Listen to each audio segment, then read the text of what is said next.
Alright, so we'll start with question number 24, and I hope you hear me properly and you can see screen as well. So, two stars each of mass m and radius r are approaching each other for a head-on collision. They start approaching each other when their separation are very greater than r. If their speeds at this separation are negligible, the speed v with which they collide would be. So question easy है. Question is extremely simple. There are two stars of mass m each. They are approaching each other for a head-on collision. दोनों का radius r है. तो what they are trying to say is कि when they were approaching each other, तो remember दोनों का radius r था.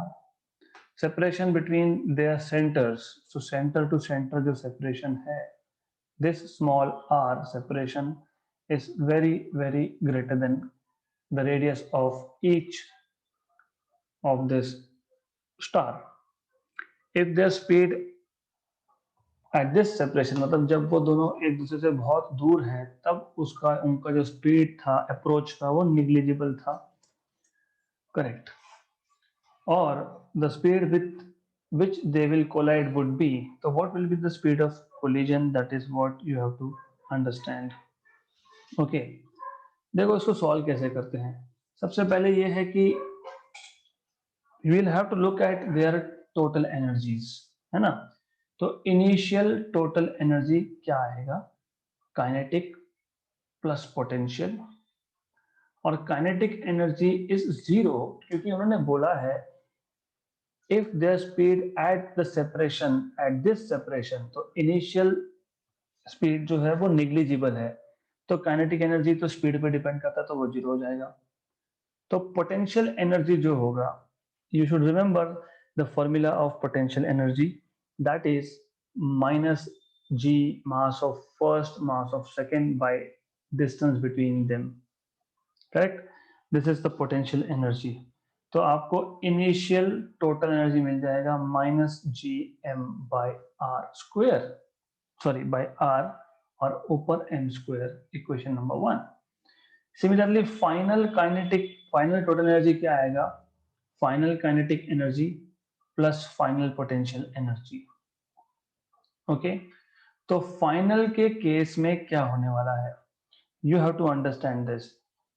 तो जब कोलिजन होगा, जस्ट कोलिजन होगा, उस केस में सेंटर टू सेंटर डिस्टेंस, मतलब स्मॉल आर जो होगा वो बन जाएगा 2 times of capital are.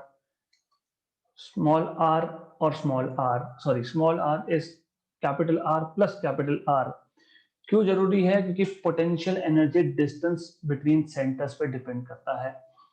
Final kinetic energy क्या होगा? It is simple, it is half M we square. But दोनों स्टार का काइनेटिक एनर्जी देखना पड़ेगा क्योंकि after collision they both are moving. Plus what is potential energy at the point of collision? मैंने अभी बताया minus G M M by distance, and small R in this case is 2 times of capital R. तो ये आपको मिल गया M V square minus G M square by 2 times of R. Correct. Now we have to apply law of conservation of energy. So according to law of conservation of energy, so according to law of conservation of energy, we will have to equate these two energies. तो ये जो दो energies है उसको equate करना पड़ेगा. Let me just make some space.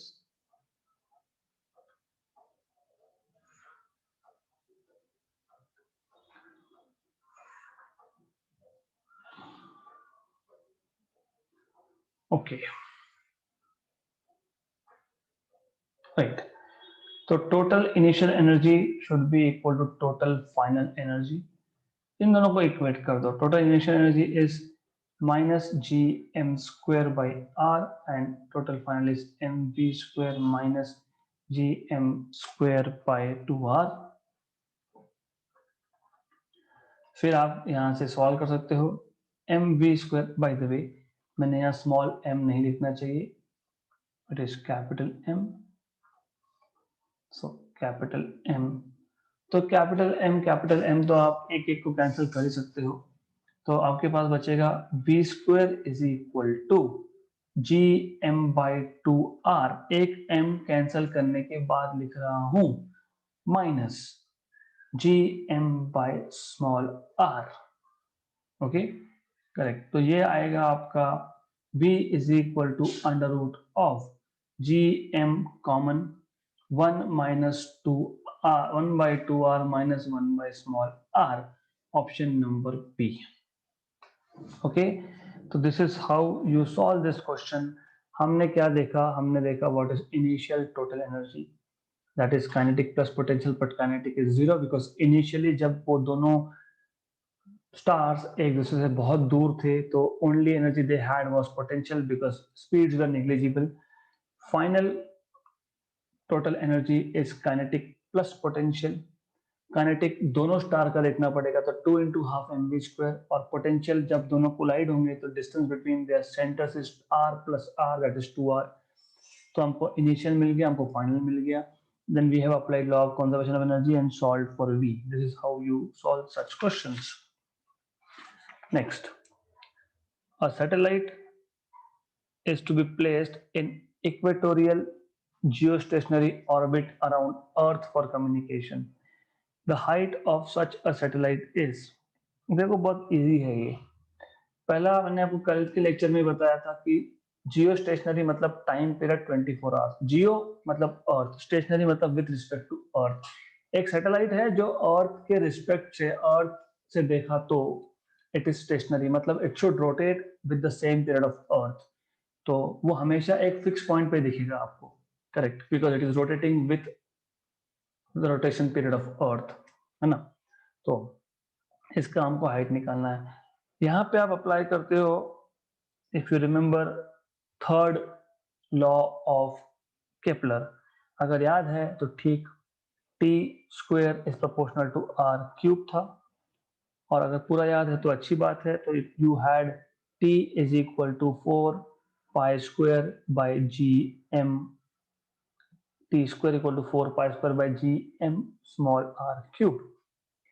तो यह आएगा आपका T is equal to, this is mass of earth by the way, 2 pi root of under root of gm earth, small r is capital R, r of earth plus h raised to 3/2 square root लिया तो, correct.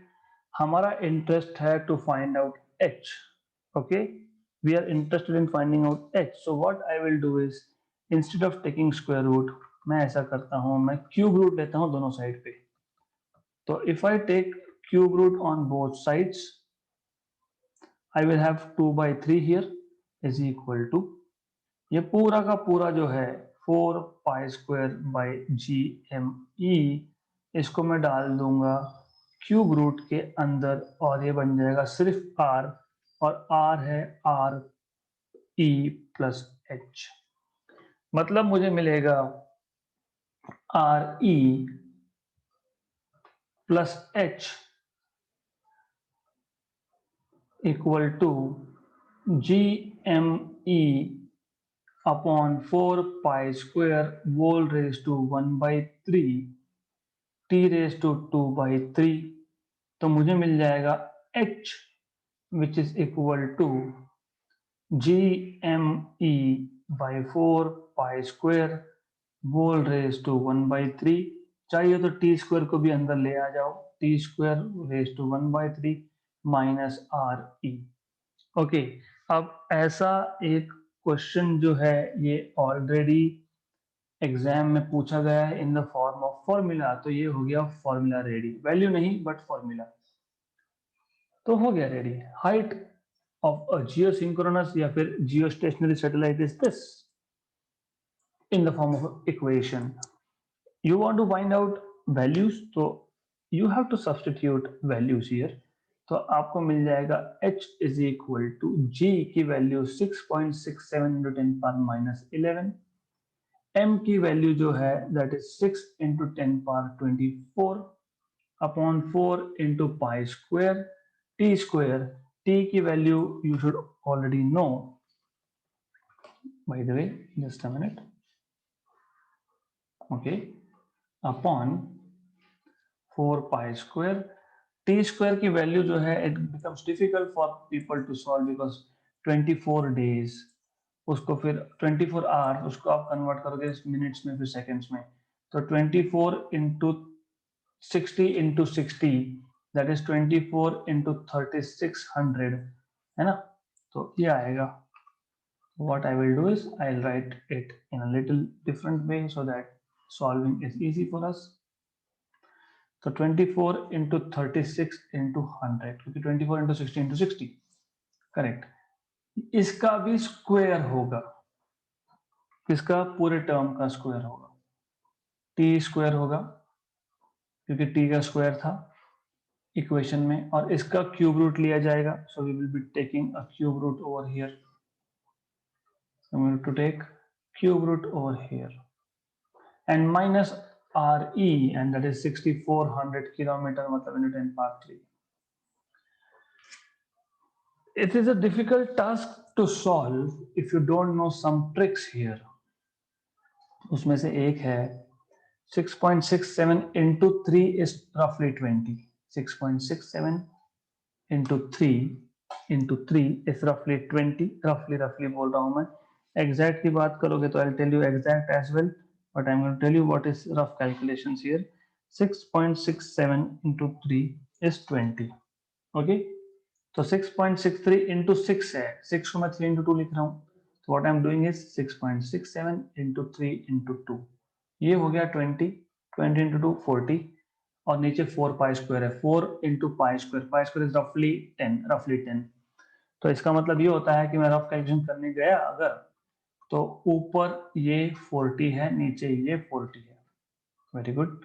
तो मुझे h मिल जाएगा 10 power 24 और ये minus 11, 10 power 24 और ये माइनस 11. ओके, तो माइनस 11 प्लस 24 इज 13, और ये 10 का स्क्वायर मतलब 10 पावर 4, तो 13 प्लस 4 इज 17. तो बचेगा 24 इंटू 36 का स्क्वायर इंटू 10 पावर 17, इसका क्यूब रूट करेंगे, और माइनस 64 इंटू 10 पावर 5 आएगा. तो आपको h मिल जाएगा. अब it is very important for you to understand how to solve this particular power 1/3 का जो पावर है, यही सॉल्व करना डिफिकल्ट जाता है, because this type of questions are there only to consume your time. आपका समय बर्बाद हो इसलिए ऐसे क्वेश्चन डाले जाते हैं. तो ये भी इजी है, you can solve if you want. तो 24 raised to 2/3 into 36 raised to 2/3 into 10 raised to 17/3. Okay, 10 raised to 17/3 को मैं 10 raised to 18/3 भी कर सकता हूँ, and then we can solve it. तो ये आ गया आपका ऐसा. राइट. अब you have to use some approximations. तो या तो 24 का क्यूब रूट पता होना चाहिए, या 24 का स्क्वायर उसका क्यूब रूट पता होना चाहिए. Similar is for 36, similar is for 10. तो आपको सॉल्व करना पड़ेगा. There is no other option to this. तो here onwards the calculations will be left as an exercise for you. There is one more trick that you can solve. एक और trick है जिससे आप सॉल्व कर सकते हो, तो you need to think about it. Right. तो ऐसे क्वेश्चंस जो है they are just to waste your time, but I will tell you option is this. Trick क्या है बता देता हूं, आप खुद सॉल्व करो. ट्रिक ये है कि we are worried about what is 10 का पावर. क्यों मैं इसलिए बता रहा हूं क्योंकि बाकी सारे के सारे 3.57 दिए हैं, तो आपको सिर्फ 10 के पावर में क्या आएगा वो देखना है. That's it. ओके, तो you have to worry about what is 10 to the power in short. तो खुद करो, समझेगा. This is how you can solve this question. mass m is divided into two parts, xm and 1 minus x into m. For a given separation, the value of x for which the gravitational force between the two pieces becomes maximum is. देखो ये जो question है मैं दो method से बताऊंगा, एक है ट्रेडिशनल मेथड, दूसरा है शॉर्टकट। बहुत बहुत बड़ा शॉर्टकट है, इट्स लाइक ओरल, और ये आप इलेक्ट्रोस्टैटिक्स पे भी अप्लाई कर सकते हो। कैसे? हमारे पास एक मास है m, उसके दो टुकड़े कर दिए, एक m1 दूसरा m2। For a given separation, मतलब मैंने m1 और m2 को एक फिक्स सेपरेशन पे रखा है, तो इन दोनों में फोर्स जो है वो मैक्सिमम कब होगा? अगर मैथमेटिकल वे से जाओगे तब तो सबसे पहले फोर्स का आपको इक्वेशन बताना चाहिए। Force between these two is G m1 m2 by R square. दूसरा आपको ये बताना चाहिए मैथमेटिक्स से कि जब भी आप एक ग्राफ प्लॉट करते हो, यहाँ पे हम फोर्स अगेंस्ट डिस्टेंस प्लॉट कर रहे हैं, मतलब y बाय x जब प्लॉट करते हो आप, अगर फोर्स ऐसा है या फिर फोर्स उल्टा भी लिखा, अगर आपने ऐसा भी दिखाया, तो what you need to understand कि मिनिमम वैल्यू पे ये जो पॉइंट ए है ये मिनिमम वैल्यू ऑफ फोर्स है। अगर मैं उल्टा कर्वेचर ले रहा हूं तो, राइट, अगर मैंने ऊपर का कर्वेचर लिया तो बी पॉइंट पे फोर्स की वैल्यू मैक्सिमम है, दिख ही रहा है, वाई की वैल्यू मैक्सिमम है बी पॉइंट पे और ए पॉइंट पे कम है। वैसे हमें यहाँ पे मैक्सिमम की बात की गई है, लेकिन ये सेम आइडिया आप मिनिमम के लिए भी बोल सकते हो। तो if we are talking about maximum, I just focus on maximum. तो फोर्स जब मैक्सिमम होगा मतलब बी पॉइंट पे फोर्स मैक्सिमम है, मतलब tangent at point B, B point पे जो लाइन ड्रॉ कर रहे हो, टेंजेंट ड्रॉ कर रहे हो, वो एक्स एक्सिस को मतलब आर को पैरेलल है, मतलब स्लोप जीरो है। तो याद रखना, line parallel to X axis मतलब dy बाई डी एक्स मतलब स्लोप इज जीरो, पता होना चाहिए। हमने y पे क्या प्लॉट किया f, x पे क्या प्लॉट किया r, तो df by D R zero होना चाहिए। सिंपल, मतलब आप क्या करोगे, f का डेरिवेटिव लोगे विथ रिस्पेक्ट टू डिस्टेंस, है ना? यहां गलती होती है लोगों की, क्यों? क्योंकि डिस्टेंस फिक्स बोला है, फिक्स मतलब you don't have to plot force against distance, you have to plot force against mass. तो ये एक बहुत बड़ी गलती होती है यहाँ पे। You have to understand that you are not changing distance, distance is constant here, तो you are changing mass. This should be equal to zero. तो 1 बाय आर स्क्वायर कांस्टेंट है आउटसाइड, जी कांस्टेंट है outside, d dm of पहला mass क्या था, x into M था, दूसरा मास क्या है 1 माइनस एक्स इंटू एम है, equal to zero. Correct, right. तो यहाँ पे अब x 1 माइनस एक्स भी constant, g by are square, D M square by D M equal to zero. इसका आप डेरिवेटिव लोगे, राइट, इसका डेरिवेटिव 2m आएगा, तो फिर आप बोलोगे x 1 minus X G by are square 2m equal to zero. Correct. Then फिर आप क्या करोगे, जो जो आपको शिफ्ट करना है वहां पे शिफ्ट करके जीरो करोगे और आप सॉल्व करते जाओगे। This is a very very lengthy method, right, बहुत बहुत लेंथी मेथड है, तो I don't like this way of doing it. यहाँ पे गलती और एक हुई है, I want to tell you that also. ठीक है, मेथड पूरा कर ही लेते हैं। देखो अब जब आप मास को लिखा, मास को यहाँ पे इन टर्म्स ऑफ एक्स और इन टर्म्स ऑफ एक्स, तो दोनों पीसेस जो है, एक मास था m, उसमें से एक्स एम और 1 माइनस एक्स एम निकाल लिया। सिंपल लैंग्वेज में बोलूं, अगर 10 केजी था, 10 केजी था, तो पहला पीस अगर 1 है तो दूसरा 10 माइनस 1 है। This is what they are trying to tell you. Easy है, I will tell you again. तो what we want to do here is you want to take derivative with respect to the fraction x. तो क्योंकि x जो है ये आपको मास के बारे में इंफॉर्मेशन दे रहा है, इसलिए मैं रिपीट करूंगा question. This is a joke question, actually joke ही है, थोड़ा मैथमेटिकली किया तो बहुत ज्यादा लगता है हमको।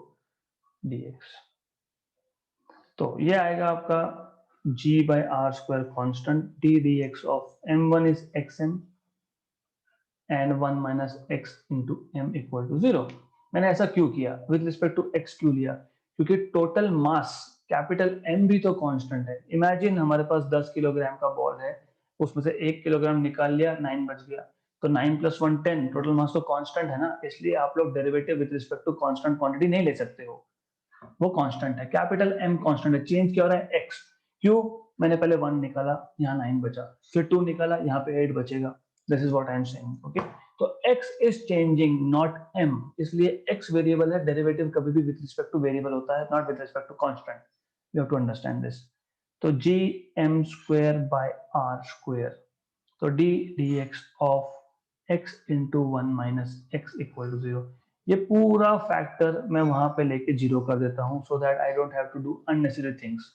तो d dx of x minus x square equal to 0, x का derivative with respect to x is 1 और x स्क्वायर का 2x, मतलब आपको मिल गया x इक्वल टू हाफ। आगे की x की वैल्यू हाफ, सिंपल। मैं क्वेश्चन वापस रिपीट कर रहा हूं।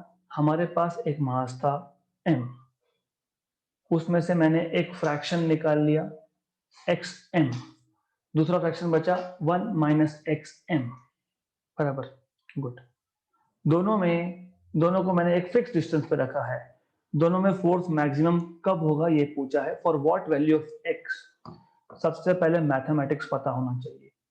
मैथमेटिक्स में ये पता होना चाहिए कि अगर मैं फोर्स को अगेंस्ट x प्लॉट कर रहा हूं तो मैक्सिमम वैल्यू ऑफ फोर्स पे df by dx 0 होगा, क्योंकि tangent becomes parallel to x axis, या फिर मिनिमम वैल्यू पे भी df by dx 0 होगा, because tangent becomes parallel to x axis. तो df by dx equal to 0 करना है। f पता है g m1 m2 by r square, m1 पता है xm है, m2 पता है 1 minus xm है। x को छोड़ के बाकी सारा डेरिवेटिव के बाहर, क्योंकि capital M constant, g constant, r constant. तो d dx of x into 1 minus x equal to 0, मतलब derivative of x minus x square equal to 0, मतलब x equal to half, right, correct. अब why it is important for you to know mathematics, या फिर I will not say mathematics, to have common sense, that is what I will say। Common sense होना जरूरी क्यों है, देखो ऐसा है, और ये कब आता है, it comes from a lot of practice of derivatives and integration. मैं I have done this for years and years, masters level पे हमको बहुत था, तो मैंने कुछ ट्रिक्स बनाई है। जैसे जोक, कैसे जोक, हमको क्या पता है फोर्स, ग्रेविटेशनल फोर्स किस पे डिपेंड करता है, m1 m2 पे और r पे। हमने ऑलरेडी ऑलरेडी r को फिक्स करके रखा है, यहाँ बोला है फॉर अ गिवन सेपरेशन, मतलब r इज फिक्स्ड, मतलब force in this case is just proportional to m1 and m2। मतलब जब भी m1 m2 m2 का प्रोडक्ट मैक्सिमम, तब जाके force maximum, right. Did you get this what I am saying, जब product of masses maximum तब force maximum, क्यों, क्योंकि डिस्टेंस भी फिक्स है। समझा क्या यहाँ तक, आई वांट आंसर्स, यस और no.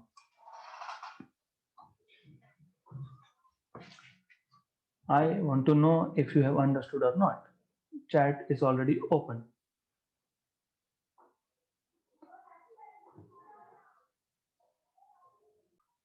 So, if you have understood this particular point, that force is proportional to m1 into m2 in this case because r is constant, तो अब logically common sense है हम में, we are humans, we are supposed to have common sense। m1 जिसको xm बोला था, m2 जिसको 1 minus xm बोला था। देखो 10 किलोग्राम का अगर मैंने पीस लिया, एग्जाम्पल ले रहा हूँ 10 किलोग्राम का, उसको दो पार्ट में स्प्लिट किया, एक को कर दिया मैं, I will just use another page to make it understand. तो m1 which was xm and m2 which was 1 minus x into m, and product is m1 into m2 and force is proportional to product। 10 kilogram का piece लिया है, उसमें से एक 1 kg, एक 9 kg, 2 8 3 7 4 6 5 5 6 4 7 3 8 2 and 9 and 1। Correct. Pieces तो ऐसे ही होंगे, एक का मास ज्यादा एक का कम करते गए।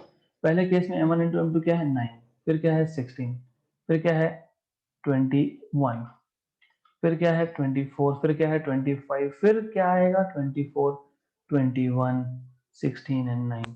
मतलब इफ यू लुक हियर,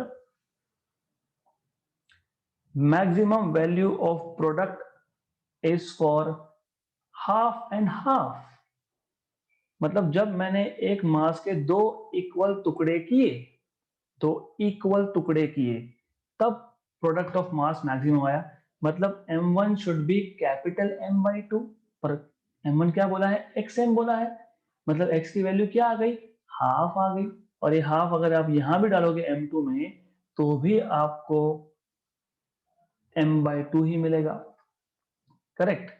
तो maximum force will be when you are splitting the masses into two equal parts, मतलब x की वैल्यू हाफ। अब मुझे बताओ, ये सारा करना इजी है या लॉजिकली सोचना इजी है? अच्छा, मेरे पास एक 10 किलोग्राम का मास है, उसके दो पार्ट कर दिए xm और 1 माइनस xm, उन दोनों को फिक्स सेपरेशन पर रख दिया, फोर्स मैक्सिमम कब होगा? अरे देखो ना, एक को 1 kg, दूसरे को 9, प्रोडक्ट 9 आया क्योंकि force is proportional to m1 m2। दूसरे को 8 8 and 2 16, 7 3 21, 6 4 24, 5 5 25, 6 and 4 24, वापस कम होने लगा। तो मैक्सिमम फोर्स कब आया? जब मैंने दोनों मासेस को इक्वली डिवाइड किया। इक्वली डिवाइड करना मतलब m1 तो xm था, तो m1 should be m by 2, मतलब m by 2 should be equal to x into capital M, मतलब x की वैल्यू हाफ आनी चाहिए। Right.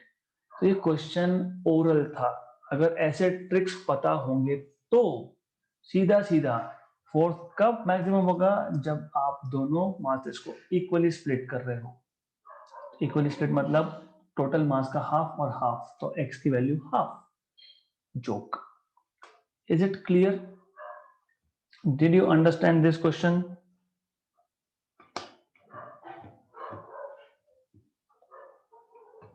I have to wait a lot for your answers. It is simple. If you have understood, say yes. If you have not understood, say no. Simple. Nothing doing. Have you understood trick?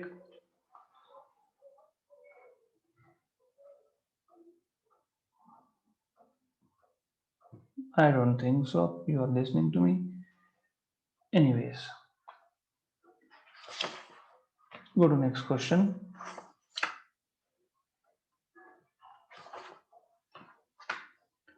Four particles of masses m, 2m, 3m, 4m are kept in sequence at the corners of a square of side A. एक square है जिसके corners पे, हर एक corner पे मास है, यहाँ पे m, यहाँ पे है 2m, यहाँ पे है 3m, सीक्वेंस में रखा गया है, और यहाँ पे है 4m। राइट, लाइक दिस, मान लो 4m। Right. The magnitude of gravitational force acting on the particle placed at m, है ना? The magnitude of gravitational force acting on a particle of mass m placed at the center, sorry, मैंने अगर centre में एक मास m रख दिया, उस पे कितना ग्रेविटेशनल फोर्स एक्ट होगा, ये पूछा गया है। Simple question. you should know gravitational force on M. Let's say this is A side, this is B side, this is C side, this is D side. M पे जो force लगेगा वो होगा force on M towards A. मतलब basically I will give it some name, I will say this point is O. Centre पे जो है वो O पॉइंट बोल देते हैं. तो टोटल फोर्स जब आप निकालोगे तो you should be finding out what is force on O due to A, force on O due to B, force on O due to C. तो force on O, total force on O is force on O due to A, which is over here,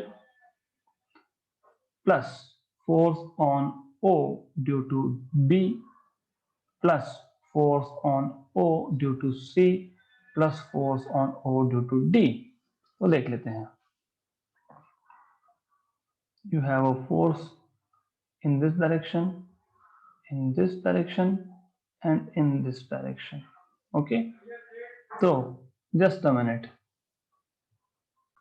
Right, so this is force on O due to B, this is force on O due to A, here you have force on O due to C, here you have force on O due to D.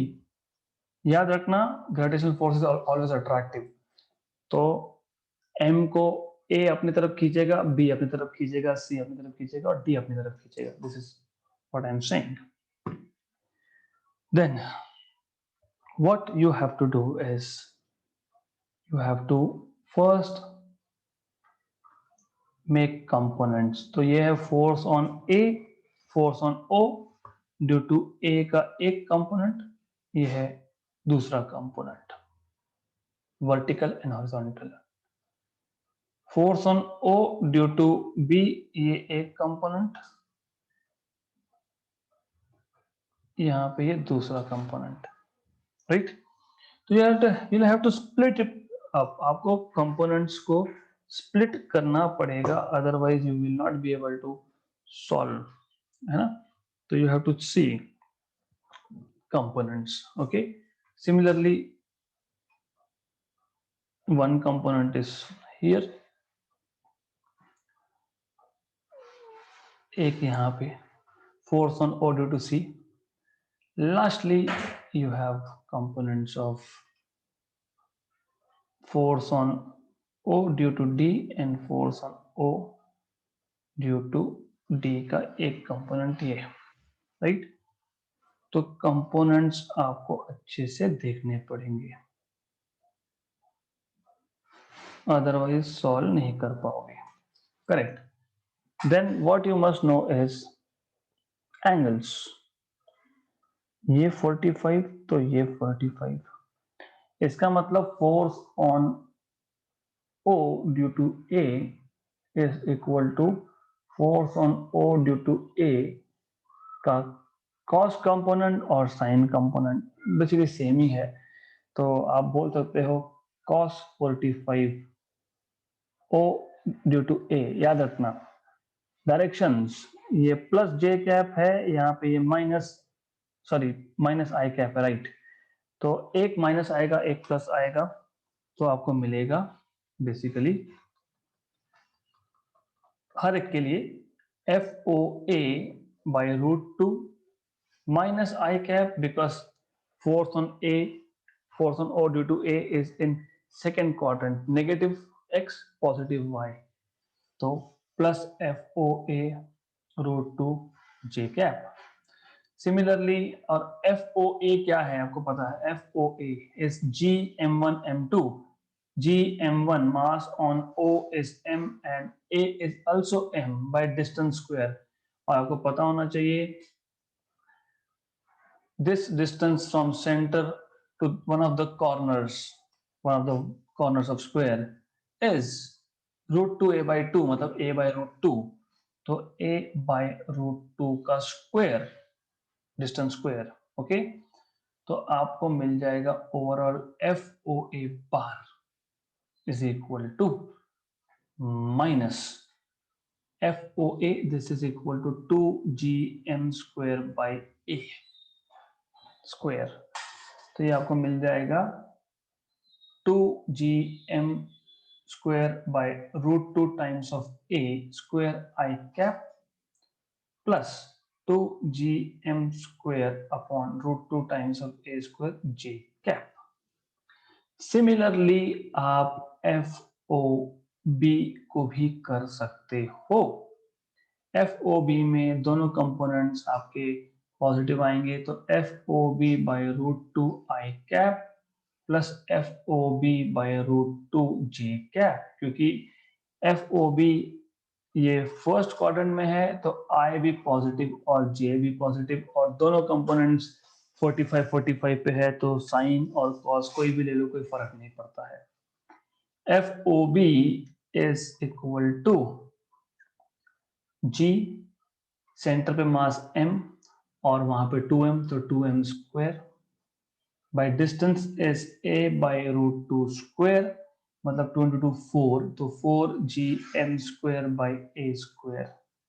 तो ये आप डालोगे यहाँ पे FOB is equal to bar is equal to 4 by √2 gm square by a square I cap plus 4 by √2 gm square by a square j cap। ऐसा आपको OC का भी करना है, ऐसा आपको OD का भी करना है, राइट, करेक्ट। तो ये बहुत लंबा जाएगा, फिर आप सॉल्व करोगे, करेक्ट, बहुत ज्यादा लंबा जाएगा।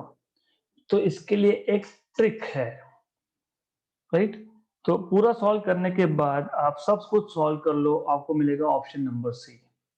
Okay, this is one method, but since we don't want to do this, बहुत लंबा है, तो what I can tell you is logically reasoning.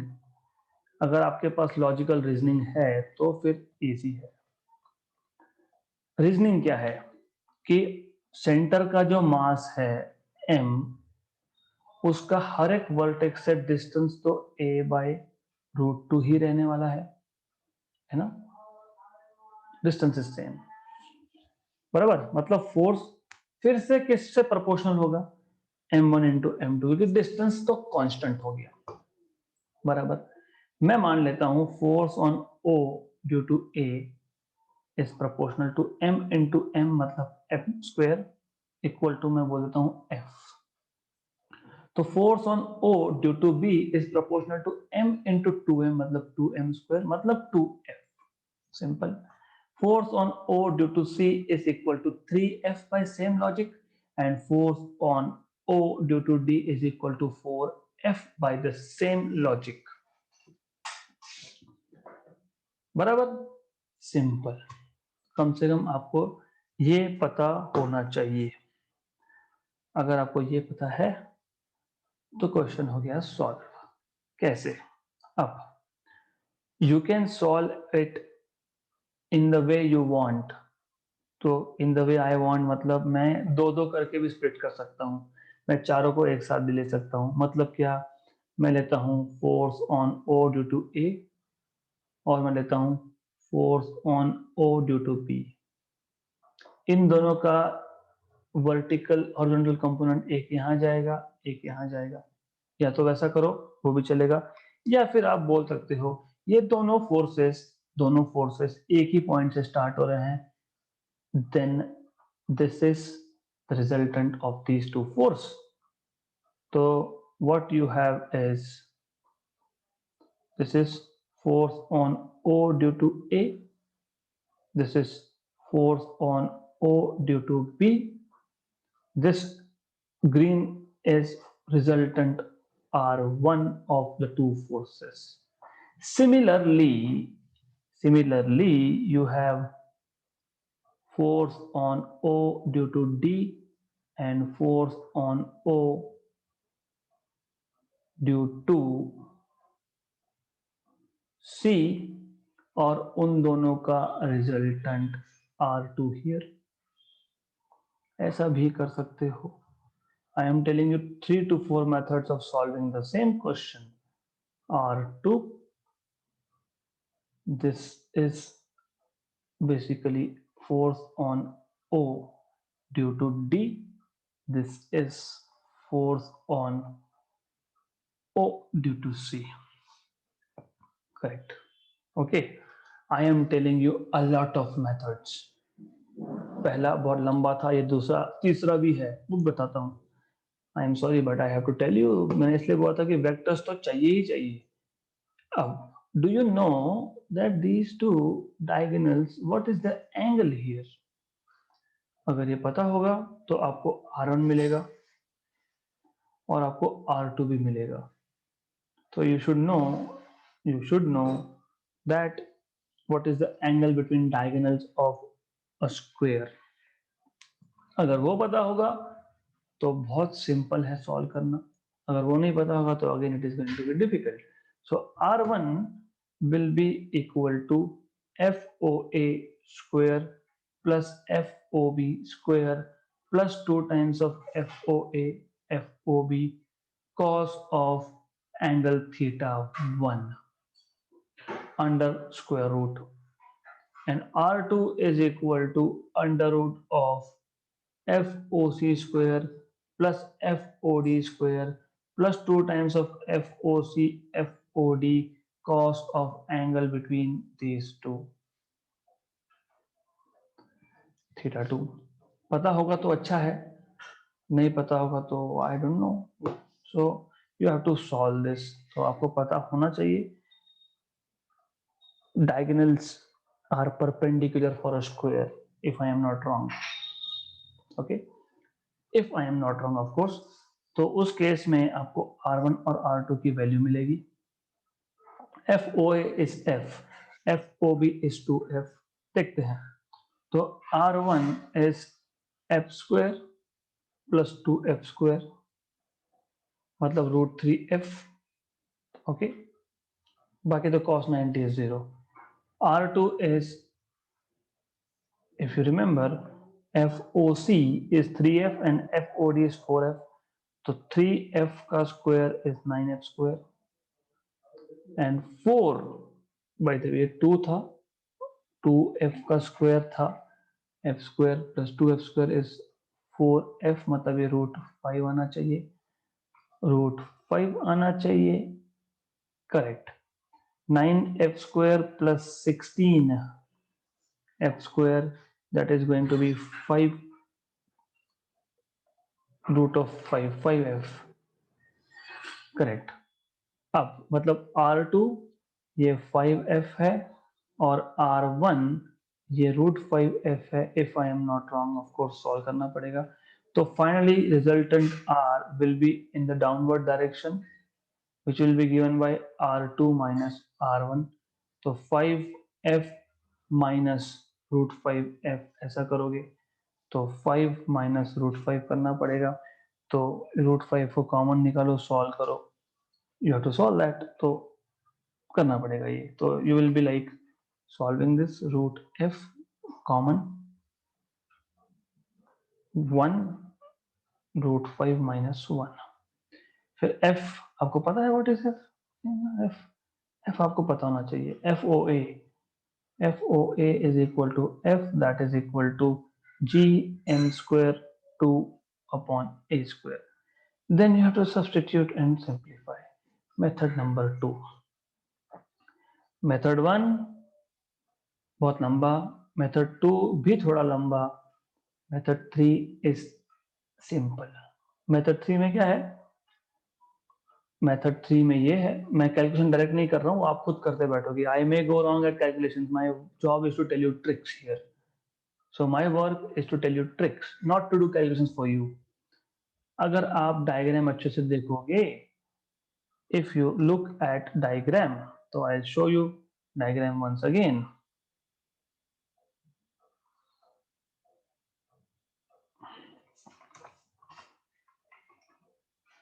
Vectors अच्छे से आना चाहिए, नहीं तो गए काम से, नहीं तो फिर एक ही क्वेश्चन में आप अटक जाओगे.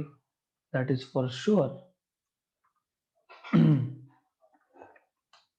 Okay, so if you look at diagram, I will do things from diagram. Okay, तो अगर आप अच्छे से नोटिस कर रहे हो, ये था F, ये था 3F, ये दोनों अपोजिट है, इन दोनों का रिजल्टेंट यहाँ आएगा, इस तरफ आएगा, that is somewhere here, that is 2F, correct. FOD था 4F, ये था अगेन 2F, वेरी गुड। इन दोनों का रिजल्टेंट ये R1 resultant of FOA and FOC, right. और यहाँ पे आएगा आपका R2 which is resultant of FOD and FOB। मतलब ऐसा है कि R1 और R2 दोनों के दोनों 2F है और दोनों के दोनों परपेंडिकुलर है और दोनों 2F है, तो इन दोनों का रिजल्टेंट कहाँ जाएगा? Finally downwards R।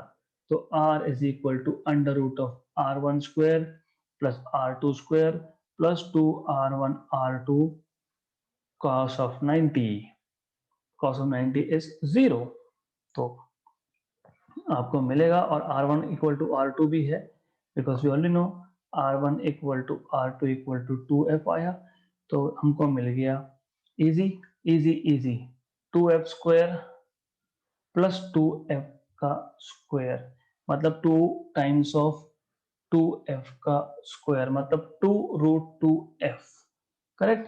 तो रिजल्टेंट आ गया 2 रूट 2F, तो resultant total is 2 root 2F, और F मैंने आपको ऑलरेडी बताया, आपने निकाल के रखा है 2 times of GM square by A square, मतलब 4 root 2 GM square by A square. ऐसा ऑप्शन 100% होगा, 4 root 2 GM square by A square, खत्म खत्म, right.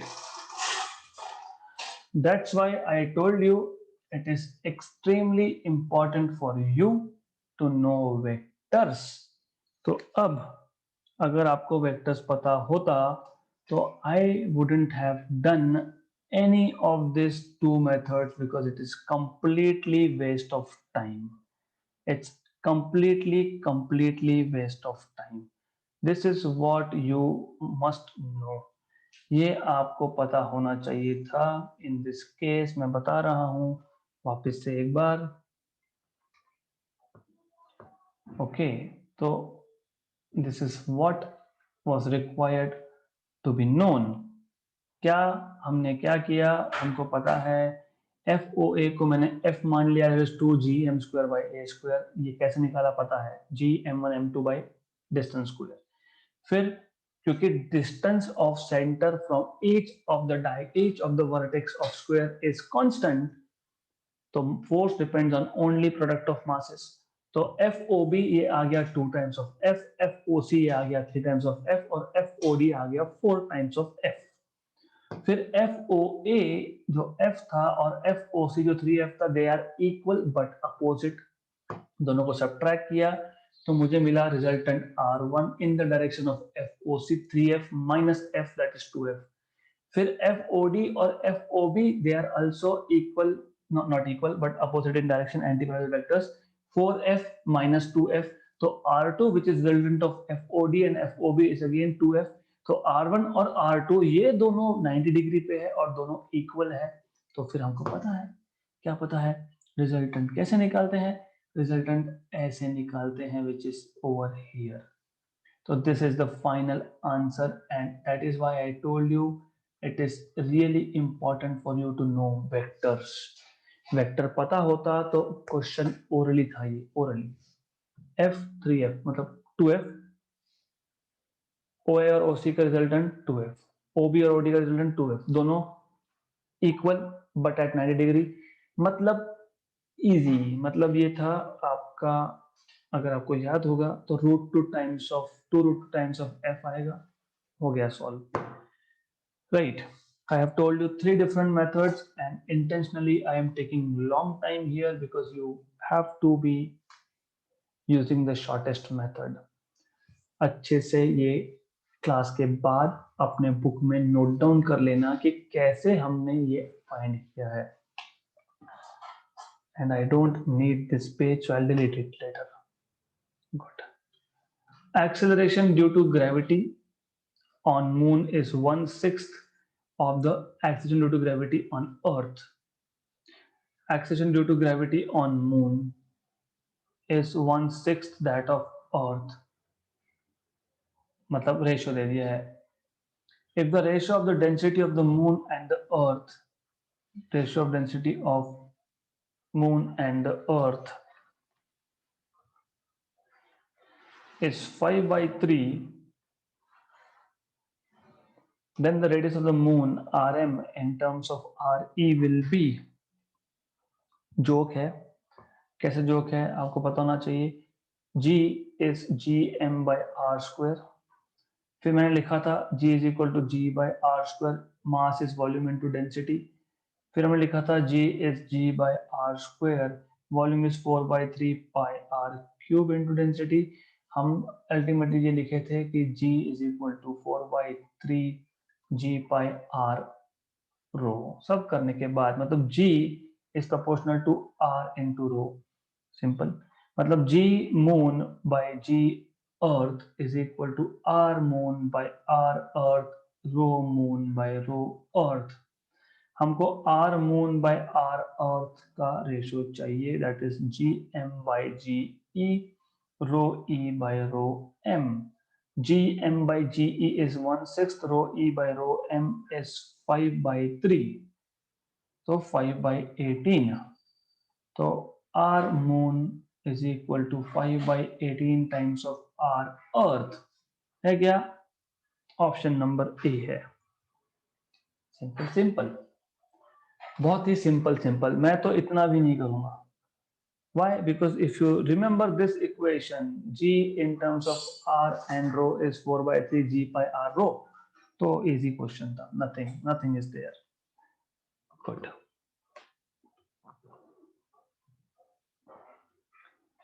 The moon's radius is 1/4 of Earth's radius, and its mass of moon is 1/80th of Earth.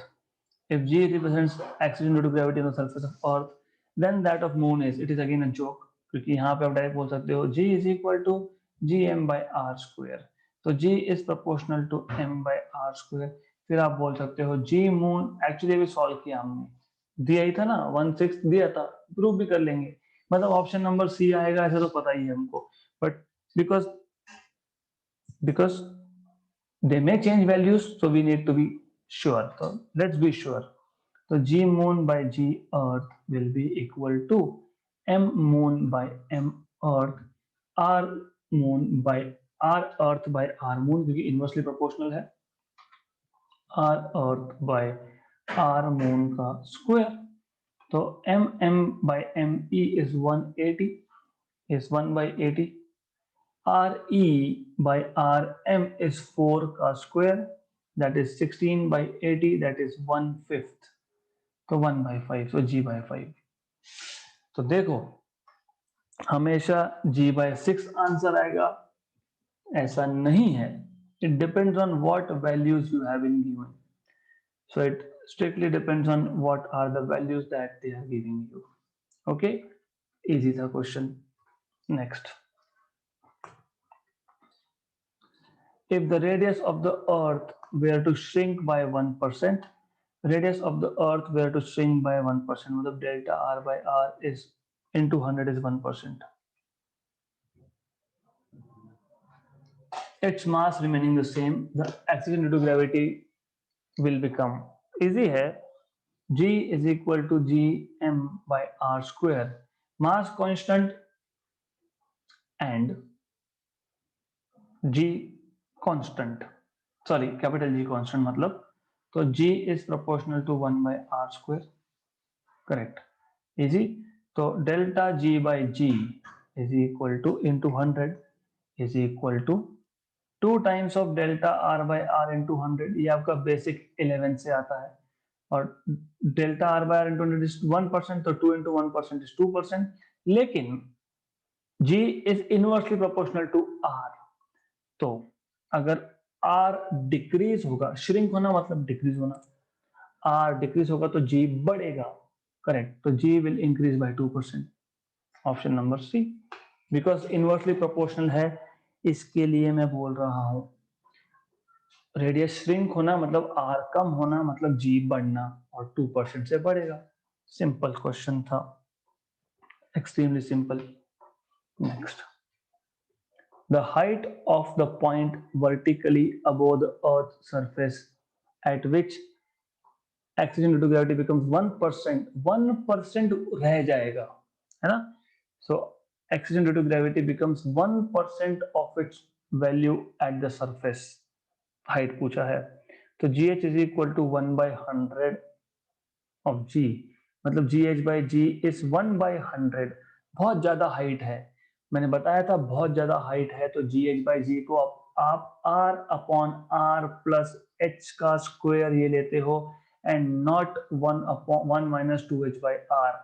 Okay, तो आपको पता होना चाहिए कि कौन सा इक्वेशन यूज करना है, तो कौन सा करना है, r upon r plus h, क्योंकि सिर्फ 1% रह गया, मतलब हाइट बहुत ज्यादा होगा इसलिए 1% रह गया, बाकी गया। यू शुड नो G की value is decreasing as you are going above. मैं अगर सरफेस के बहुत पास में हूं तो बहुत ज्यादा वैल्यू 99% विल बी रिमेनिंग, मतलब आप बोल सकते हो GH इज 99% ऑफ G, और अगर हाइट बहुत ज्यादा है तो आप बोल सकते हो GH is 1% of G।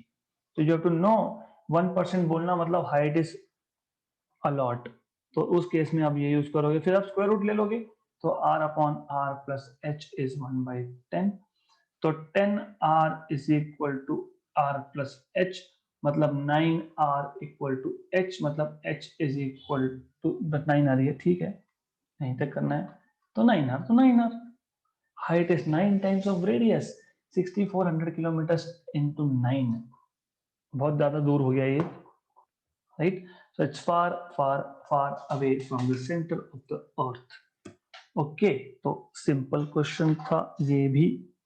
Let's see next question, ये रिपीट हुआ है हमारा, ये हमारा रिपीट हुआ है, तो I am going to skip it. Next, if the distance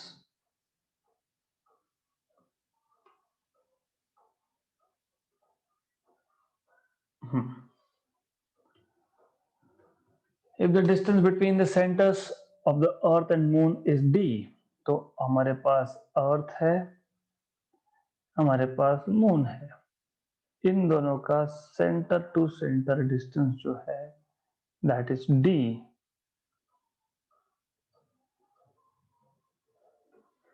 right, तो ये डिस्टेंस आपके पास है यहां से लेके यहां तक d। The mass of earth, mass of earth, mass of earth is 81 times of mass of moon। at what distance from the center of earth the gravitational force becomes zero। मैंने आपको बताया था ग्रेविटेशनल फोर्स जीरो करने के लिए, मान लो इस point पे, मतलब ये डिस्टेंस x है तो ये d माइनस एक्स है, मैंने एक तो डायरेक्टली फॉर्मूला ही आपको डिराइव करके दिया, root of m1 upon root of m1 minus m2 into X, मैंने करके दिया हुआ है ऑलरेडी, मैं फिर भी बता देता हूँ। ग्रेविटेशनल फोर्स अगर पी पॉइंट पे जीरो लाना है तो आप बोलोगे दो चीजें, या तो टेस्ट मास रख दो यहाँ पे, फिर बोलो force on this test mass due to earth is equal to force on test mass due to moon, है ना, बोल सकते हो, या फिर आप बोल सकते हो force on point P, force on point P due to earth is equal to force on point P due to moon, बोल सकते हो, और यहाँ पे आपने रखा है सम मास m, या ये मास m है, ये मास ऑफ मून है mm, ये मास ऑफ अर्थ है me, और small mass m, something like that, correct. Force on P due to earth, g mass of earth, mass of that test, जो भी मास रखा है test mass, x square is equal to G mass of moon mass of the test, क्योंकि उस P point पे जो भी मास होगा उस पे अर्थ और मून सेम फोर्स अप्लाई करेंगे but equal in opposite direction. Earth इस डायरेक्शन में लगाएगा, मून अपोजिट डायरेक्शन में लगाएगा। This is force due to moon, this is force due to earth. तो अपोजिट डायरेक्शन में होगा पर मैग्नीट्यूड वाइज सेम होना चाहिए। अपॉन डी माइनस एक्स का स्क्वायर, जी कैंसिल, ये कैंसिल, जी कैंसिल, ये कैंसिल, सिंपल है, इट इज सिंपल। तो me is 81 times of mass of moon upon x square, mass of moon upon d minus x का square, cancel and cancel, taking square root, 9 by x is equal to 1 upon d minus x। तो मिल गया आपको 9d minus 9x equal to x। तो आपको मिल गया 10x equal to 9d, 9d। तो आपको मिल गया x equal to 9d by 10। ठीक है, 9d by 10 option number D है, सिंपल। तो बहुत सिंपल था ये केस भी। वैसे आप ये ग्रेविटेशनल इंटेंसिटी से भी कर सकते हो, मैंने आपको बताया आईजी का फॉर्मूला, उससे भी हो सकता है, ये सिंपल है, ये भी extremely simple case, correct. This is how you solve this question. Next, weight of a body of mass m decreases by 1% when it is raised to a height h। तो weight at height h decreases by 1%, मतलब 99% बच गया compared to earth surface। मतलब wh by w is 99 by 100, मतलब wh is mgh by mg is 99 by 100, मतलब G H by G is 99 by 100। और सिर्फ 1% से कम होना मतलब हाइट इज वेरी लेस, मतलब 1 minus 2h by R is 99 by 100।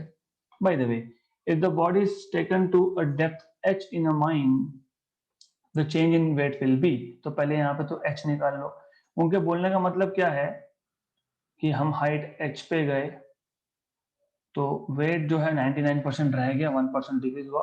अब मैं सेम डेप्थ पे जा रहा हूं तो d इक्वल टू एच करने वाला हूं, तो उस केस में what will be the weight. तो इजी है, पहले h तो निकालो यहाँ से, आपको h मिलेगा यहाँ से 2h by R equal to 1 minus 99 by 100, मतलब 1 बाई 100 बेसिकली, राइट, करेक्ट। तो आपको मिल गया 2h by are as 1 by 100, मतलब h is equal to r by 200, right? And weight at depth wd is mgd, and mgd is m1 minus d by r, but according to the question d is equal to h is equal to r by 200, therefore weight at depth will be, या फिर percentage पूछा है तो फिर वो भी अच्छा है, you can directly solve in terms of percentage, that is also good. तो डब्ल्यू डी बाई डब्ल्यू है ना, आपको परसेंटेज बोला है, change in its weight will be W D by W is simple is G D by G, that is 1 minus D by R, and that is 1 minus D is H by R, that is 1 minus H by R, यहाँ से हमको मिल गया 1 by 200। तो ज्यादा मेहनत मैं करूंगा नहीं, 1 बाई 200 तो 1 बाई 200, तो ये आपका आ गया 199 बाई 200। ओके, तो यहाँ कुछ गड़बड़ हो गई, क्या गड़बड़ हुई, that is what you have to identify, क्योंकि this question is simple, you have to know how to do things in a different way, right. क्या करेंगे फिर अब, तो जैसे मैंने बताया आपको there are a lot of ways of solving question, ये उसमें से एक मेथड है which is of course lengthy. तो I can tell you a shortcut and that is easy. कैसे, जब वेट 99% बचा है, 1% से कम हुआ है हाइट पे, एच हाइट पे, तो मैंने आपको बताया था इसका मतलब क्या होता है। इसका मतलब आपको ऑलरेडी बताया कि GH/G is 99%, right? Correct. Okay, you have to know this thing very well. What I will say is in a different way. Percentage change in G, कितना परसेंटेज चेंज है? 1% चेंज है। अगर आपने थियोरिटिकल जो topic मैंने लिया था, अगर आपने वो अच्छे से देखा है तो याद होगा, इसको डेल्टा G/G इंटू 100 ऐसा लिखा था, इज 1%। और आपको याद होगा डेल्टा G/G वॉज 2H/R, अगर आपको याद होगा तो। अगर आपको याद नहीं है तो no one can help you. I will show you if still I have those theory notes with me. Yes.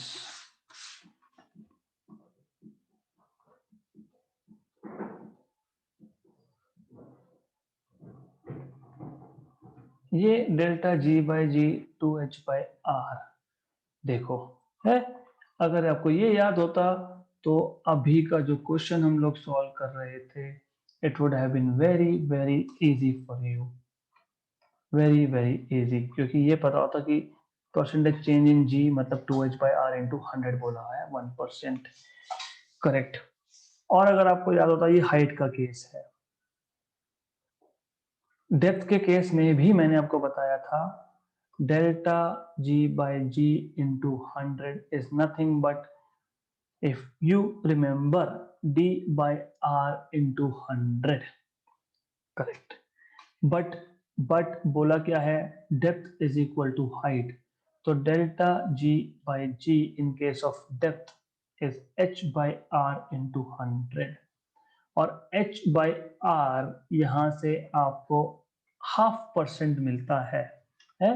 H/R into 100 is nothing but 0.5%।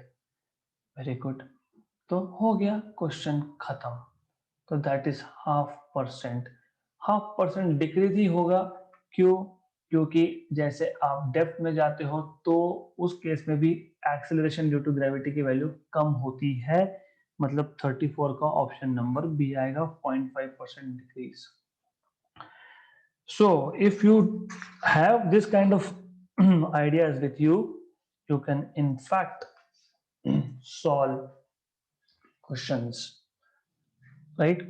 Simple. Then this I will be leaving as an assignment for you. मुझे एक अच्छा question लेना है to end today's session, that is, ये भी एक अच्छा question है, ये ले लेते हैं, फिर we'll take another question। क्यों? क्योंकि यहाँ पे एक जनरल फॉर्मूला बना के दे दूंगा मैं आपको। The depth D at which the value of acceleration due to gravity becomes 1 by n times the value of on surface, तो GD is equal to G/N ऐसा बोला है उन्होंने। तो मैं लिख सकता हूँ GD/G is equal to 1 by n, but GD/G is 1 minus D/R, हमको पता ही है, डेप्थ की बात की है। तो मैं इस पर्टिकुलर चीज पे ध्यान दूंगा, तो मैं बोलूंगा D/R is 1 minus 1 by n, मतलब D/R is n minus 1 by n, मतलब D is equal to R into n minus 1 by n, option number B. अभी सोचो, आपको बोला होता the depth at which acceleration due to gravity becomes half, मतलब n की value 2 डाल दो, हाफ मतलब n की वैल्यू 2 डाल दो, तो ये आ जाएगा 2 minus 1 by 2, हाफ, मतलब D is equal to R/2, half radius पे, हाफ डेप्थ पे, मतलब डेप्थ इक्वल टू R/2 पे G की वैल्यू भी हाफ, तो जनरल फॉर्मूला बन गया ये। So that is why it is important question. Then this is not really important. This is a very good question. I wanted to do this, so I am doing this for you. Infinite bodies, each of mass 3 kg, are situated at distances 1 meter, 2 meter, 3 meter, 4 meter, 8 meter on x-axis. ये x-axis है। Origin यहाँ पे कहीं पे origin है, origin पे कुछ भी नहीं है। फिर 1 मीटर पे एक आपके पास 3 kg का मास है, देन उसके बाद 2 मीटर पे आपके पास वापस 3 kg का मास है, देन 4 मीटर पे 3 पे कुछ नहीं है, राइट, देन 4 मीटर पे आपके पास 3 kg का मास है, देन 8 मीटर पे आपके पास 3 kg का मास है, and so on so fourth. आपको ओरिजिन पे इंटेंसिटी ऑफ ग्रेविटेशनल फील्ड निकालना है। सबसे पहले आपको इंटेंसिटी ऑफ ग्रेविटेशनल फील्ड का फॉर्मूला याद होना चाहिए। General formula for I was Gm/r²। अगर आपको याद है ग्रेविटेशनल फील्ड इंटेंसिटी, तो total intensity at origin is Gm/r1² plus Gm/r2²। क्योंकि सारे मासेस सेम है तो Gm/r(n²) चलता रहेगा, जितने मासेस होंगे उतने, हमारे पास इनफाइनाइट मासेस है, correct. G constant, M constant, क्योंकि हर एक केस में M की वैल्यू 3 है, तो ये आएगा 1/r1² plus 1/r2² plus 1/r3² and so on. तो M की वैल्यू 3, G तो G है। R1 पहला डिस्टेंस कितना है 1 मीटर, दूसरा डिस्टेंस कितना है 2 मीटर, तीसरा कितना है 4 मीटर। 1/1² प्लस 1/2² प्लस 1/4², मतलब 1/4, 1/16, 1/64 एंड सो ऑन, करेक्ट। ये है ज्योमेट्रिक प्रोग्रेशन। ज्योमेट्रिक प्रोग्रेशन पता है ना आपको, 1 मतलब हर 2 में रेशो इक्वल होता है, कॉमन रेशो। इसको मैंने 1/4 को मैंने सेकेंड टर्म को फर्स्ट के साथ डिवाइड कर दिया, तो 1/4/1 इज 1/4। थर्ड टर्म को मैंने सेकेंड के साथ डिवाइड कर दिया, 1/16/1/4 1/4 है। फिर मैंने इन दोनों को डिवाइड किया, 1/64 अपॉन 1/16 1/4, तो कॉमन रेशो बोलते हैं। ये ज्योमेट्रिक प्रोग्रेशन है, आपको पता होना चाहिए। Sum of infinite series in geometric progression is A, where A is the first term. This is A, first term upon 1 minus common ratio. ये infinite number of terms का रेशो है, finite नहीं। Finite के लिए formula अलग बनता है, 1 minus r⁻n आता है वो फाइनाइट के लिए। ये फाइनाइट नहीं है, ये इनफाइनाइट है। इनफाइनाइट के लिए r⁻n 0 हो जाता है, तो आपको सिर्फ बचेगा a upon this, where a is first term.